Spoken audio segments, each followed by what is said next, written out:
We now invite Dr. Erickson, our respected chairman, to lead up the presiding directors.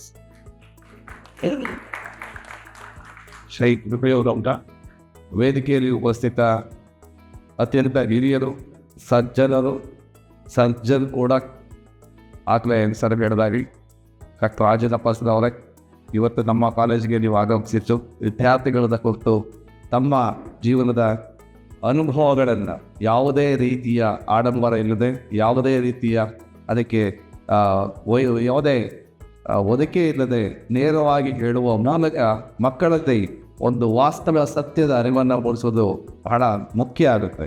ತೋರ್ಪಡಿಕೆ ಜೀವನ ಎಲ್ಲ ಇರುತ್ತೆ, ಆದರೆ ವಾಸ್ತವದ ಅರಿವನ್ನು ಮೂಡಿಸೋದು ಬಹಳ ಮುಖ್ಯ. ಅಂತಹದೊಂದು ವಾಸ್ತವದ ಅರಿವನ್ನು ಮೂಡಿಸುವ ಮೂಲಕ ಇವತ್ತು ಮೀಟ್ ವಿತ್ ಸೆಲೆಬ್ರಿಟಿಯ ಅತ್ಯಂತ ಶ್ರೇಷ್ಠ ಸೆಲೆಬ್ರಿಟಿಯಾಗಿ ನಮ್ಮ ಸಂಸ್ಥೆಗೆ ಬಂದದಕ್ಕೆ ನಾನು ಅವರಿಗೆ ಅನಂತ ನಮಸ್ಕಾರಗಳನ್ನು, ಧನ್ಯವಾದಗಳನ್ನು ಹೇಳೋದಕ್ಕೆ ವ್ಯಕ್ತಪಡಿಸ್ತೇನೆ.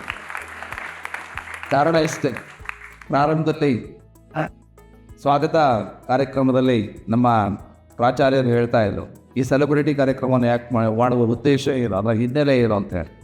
ಖಂಡಿತವಾಗಿ ಸರ್ ಹೇಳಿದಾಗೆ ಇಲ್ಲಿ ಒಂದು ಸಾರ್ಥಕತೆಯ ಕಾರ್ಯಕ್ರಮ ಈ ಒಂದು ಸೆಲೆಬ್ರಿಟಿ ಕಾರ್ಯಕ್ರಮ. ಆ ಸಾರ್ಥಕತೆಯಲ್ಲಿ ಸಾಧಕರನ್ನು ಕರೆಸಿ ಆ ಸಾಧಕರ ಬದುಕು ನಿಮ್ಮೆಲ್ಲರಿಗೂ ಕೂಡ ಆದರ್ಶವಾಗಲಿ ಅನ್ನತದ್ದು ಈ ಕಾಲೇಜಿನ ನಮ್ಮೆಲ್ಲರ ಬಹಳ ಮುಖ್ಯವಾದ ಉದ್ದೇಶ.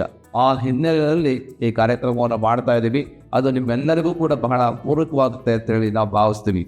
ಏಕೆಂದರೆ ನಾವು ಅಥವಾ ಅಜ್ಜನಪ್ಪ ಸರ್ ಆಗಿರ್ಬೋದು, ಜಗದೀಶ್ ಸರ್ ಆಗಿರ್ಬೋದು, ಉಳಿದ ಎಲ್ಲರೂ ಪ್ರಾಚಾರ್ಯರಾಗಿರ್ಬೋದು, ನಿಮ್ಮ ಹಾಗೆ ಒಂದು ದಿನ ಹಿಂದೆ ತರಗತಿಯಲ್ಲಿ ಕೂತಿದ್ದವ್ರೆ. ಆದರೆ ಇವತ್ತು ನಾವು ಇಂತಹವ್ರನ್ನ ನೋಡಿ ನಾವು ಕೂಡ ಈ ಎತ್ತರಕ್ಕೆ ಬರೋದಕ್ಕೆ ಸಾಧ್ಯ ಆಗಿದೆ. ನಿಮಗೆ ಈ ಮುಖಾಂತರ ಮುಂದೆ ನೀವು ಕೂಡ ಸಾಧನೆ ಮಾಡೋದಕ್ಕೆ ಒಂದು ವೇದಿಕೆ ಈ ಕಾರ್ಯಕ್ರಮ ಆಗಲಿ ಅನ್ನುವಂಥದ್ದು ಈ ಕಾರ್ಯಕ್ರಮದ ಮೂಲ ಆಶಯ. ಅದನ್ನು ನೀವು ಅರ್ಥ ಮಾಡಿಕೊಂಡ್ರೆ ಖಂಡಿತ ನಾಳೆ ನೀವು ಕೂಡ ಯಾವುದೋ ಒಂದು ಸಂಸ್ಥೆಯಲ್ಲಿ ಯಾವುದೋ ಒಂದು ಕಾರ್ಯಕ್ರಮದಲ್ಲಿ ಸೆಲೆಬ್ರಿಟಿ ಆಗೋದ್ರಲ್ಲಿ ಖಂಡಿತ ತಪ್ಪಿಲ್ಲ. ಈ ಸೆಲೆಬ್ರಿಟಿ ನೀವು ಆಗಬೇಕನ್ನೋ ಕೆಂಚು ನಿಮ್ಮಲ್ಲಿ ಹತ್ಕೊಂಡ್ರೆ ಈ ಕಾರ್ಯಕ್ರಮ ಸಾರ್ಥಕ ಆಗುತ್ತೆ ಅಂತ ಹೇಳ್ತಾ, ನಾನು ಬಹಳ ಕಷ್ಟ ಆಗ್ತಿದೆ. ಯಾಕೆಂದರೆ ನಮಗೆ ಅವ್ಯವಸ್ಥೆ ಆಗಿದೆ. ಇಲ್ಲಿ ಇಷ್ಟೆಲ್ಲ ಮಕ್ಕಳನ್ನ ಒಟ್ಟಿಗೆ ಕೂರಿಸಿ ಕಾರ್ಯಕ್ರಮ ಮಾಡೋದಕ್ಕೆ ಸಾಧ್ಯ ಆಗ್ತಾ ಇಲ್ಲ. ಅದೊಂದು ಬೇಸರ ನಮಗಿದೆ. ಹಾಗಾಗಿ ಇನ್ನು ಎರಡನೇ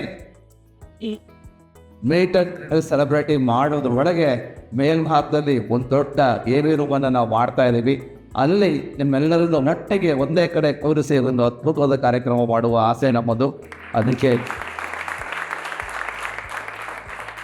ಅದಕ್ಕೆ ಎಲ್ಲ ತಯಾರಿ ಆಗಿದೆ.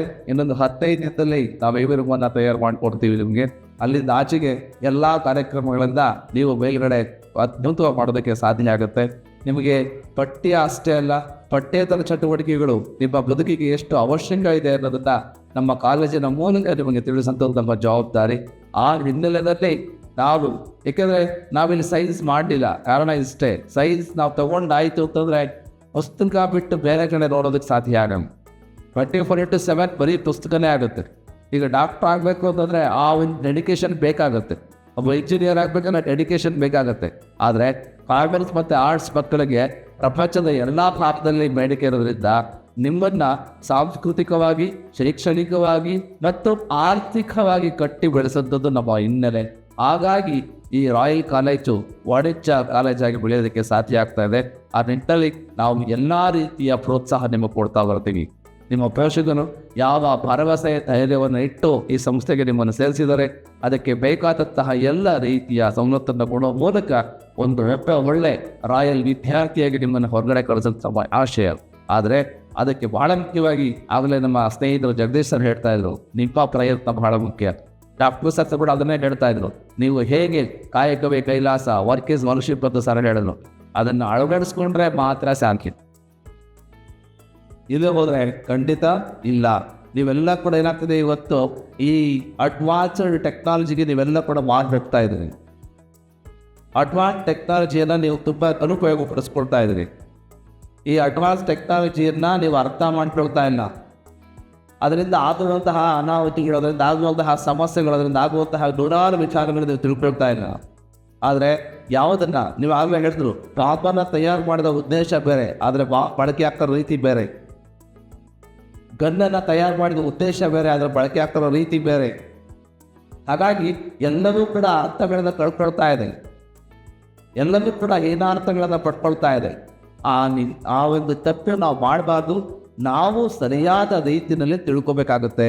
ಹಾಗಾಗಿ ಅರಿವೇ ಕುರುದಂತೆ ನಮ್ಮೆಲ್ಲರಿಗೂ ಅರ್ಥ ಆದರೆ ಖಂಡಿತ ಮುಂದೆ ನಮ್ಮಿಂದ ಇಂತಹ ತಪ್ಪುಗಳು ಆಗ್ತಾ ಇರ್ತಕ್ಕಂಥದ್ದು ಬಹಳ ಮುಖ್ಯವಾದಂತಹ ಉದ್ದೇಶ.